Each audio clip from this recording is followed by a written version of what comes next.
রাতের নিস্তব্ধতায় হঠাৎ ভেসে আসে নুপুরের ঝমঝম শব্দ। অন্ধকার হোস্টেলের করিডোরে কেউ হাঁটছে, কিন্তু কাউকে দেখা যাচ্ছে না। কখনো শব্দটা খুব কাছে, কখনো আবার দূরে কোথাও মিলিয়ে যাচ্ছে। তারপর হঠাৎ কোনো একটি কক্ষ থেকে ভেসে আসছে কান্নার শব্দ। কয়েক মুহূর্ত পর সেই কান্নাই বদলে যাচ্ছে অস্বাভাবিক হাসিতে। কেউ চিৎকার করছে, কেউ মেঝেতে লুটিয়ে পড়ছে, কেউ আবার জ্ঞান হারিয়ে ফেলছে। কি হচ্ছে সেখানে? প্রথমে এটিকে কয়েকজনের অসুস্থতা ভাবা হলেও একের পর একই ঘটনা ঘটতে শুরু করায় ছড়ায় ভুতুড়ে গুজব, বাড়ায় আতঙ্ক। সেই আতঙ্কে হোস্টেল ছাড়ে প্রায় ৬০০ শিক্ষার্থী। ভারতের অমরাবতীতে প্রায় ৪৭ বছরের পুরনো একটি আবাসিক বিদ্যালয়ের হোস্টেলে ঘটে গেছে এই অদ্ভুত ঘটনা। কিন্তু কেন? এর উত্তর দেওয়ার আগে চলুন জেনে নেই ঠিক কী ঘটেছিল সেই হোস্টেলটিতে। ঘটনার সূত্র খুঁজতে গিয়ে তদন্তকারীরা যে গল্পটি জানতে পারেন সেটিও কম অদ্ভুত নয়। ডোমা থেকে দূরের একটি গ্রামের এক নারী দাবি করেছিলেন তিনি একটি অলৌকিক ছায়া দেখেছেন। এরপর তার আচরণেও অস্বাভাবিকতা দেখা দেয়। কাকতালীয়ভাবে ওই নারীর সঙ্গে দেখা হয়েছিল বিদ্যালয়ের এক ছাত্রীর। কিছুদিন পর সেই ছাত্রীর মধ্যেও দেখা গেল অদ্ভুত আচরণ, কোনো কারণ ছাড়াই কান্না, আবার হঠাৎ হাসি। এরপর যেন আতঙ্কের সংক্রমণ শুরু হয়। একজনের আচরণ দেখে অন্যজন ভয় পাচ্ছে। সেই ভয় থেকেই নতুন কারো মধ্যে একই ধরনের উপসর্গ দেখা দিচ্ছে। খুব অল্প সময়ের মধ্যে ঘটনাটি ব্যক্তিগত অসুস্থতা থেকে পরিণত হলো একটি সামষ্টিক আতঙ্কে। এর মধ্যেই ছড়িয়ে পড়ে আরো ভয়ঙ্কর একটি কথা। রাতে হোস্টেলের করিডোরে নাকি শোনা যাচ্ছে নুপুরের ঝমঝম শব্দ। কেউ কেউ বলছে গভীর রাতে শব্দটি এক ঘর থেকে আরেক ঘরের দিকে এগিয়ে আসে, আবার হঠাৎ মিলিয়ে যায়। কিন্তু শব্দের উৎস খুঁজতে গিয়ে কাউকে পাওয়া যায় না। এর সঙ্গে যুক্ত হলো স্থানীয় লোকবিশ্বাস ও নানা গুজব। মহুয়া গাছ কাটা, মন্দিরের দেবীর অসন্তোষ, মাঠে এক যুবকের মৃত্যু। প্রতিটি ঘটনাই একসময় ভূতের গল্পের অংশ হয়ে ওঠে। কিছু পরিবার মেয়েদের নিয়ে গেলেন স্থানীয় ভূমকা বা আদিবাসী কবিরাজের কাছে। সেখানে বলা হলো তারা চকোয়ার প্রভাবে পড়েছে, অর্থাৎ কোনো অলৌকিক শক্তি তাদের পথভ্রষ্ট বা আক্রান্ত করেছে।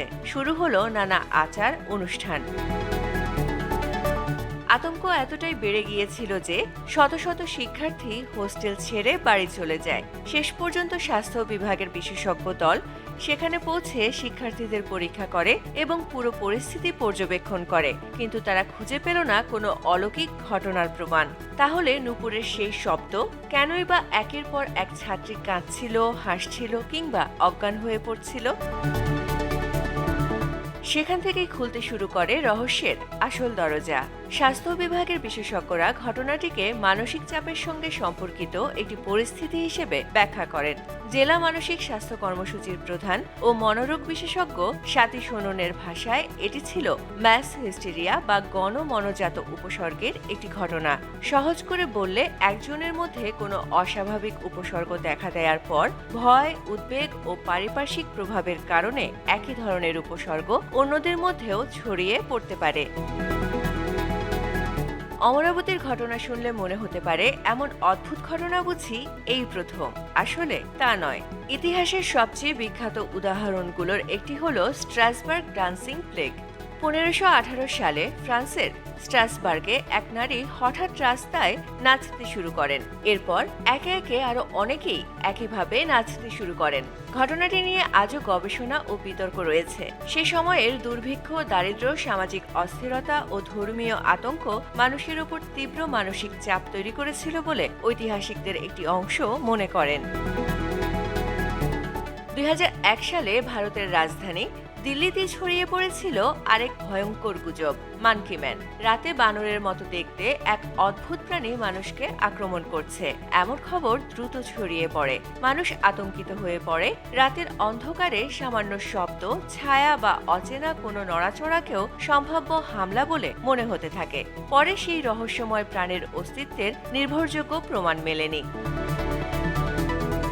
বাংলাদেশও এমন ঘটনা থেকে মুক্ত নয়। 2016 সালে বরিশালের চরকাওয়া নয়নী উচ্চ বিদ্যালয়ে কয়েকজন ছাত্রী হঠাৎ বমি ও তীব্র পেট ব্যথার কথা বলতে শুরু করে। তাদের অবস্থা দেখে অন্যদের মধ্যেও আতঙ্ক ছড়িয়ে পড়ে। অল্প সময়ের মধ্যে আরো বহু ছাত্রী একই ধরনের উপসর্গ নিয়ে অসুস্থ হয়ে পড়ে। পরে চিকিৎসকেরা এটিকে গণহিস্টেরিয়ার সঙ্গে সম্পর্কিত বলে ব্যাখ্যা করেন। কিন্তু কেন এমন হয়?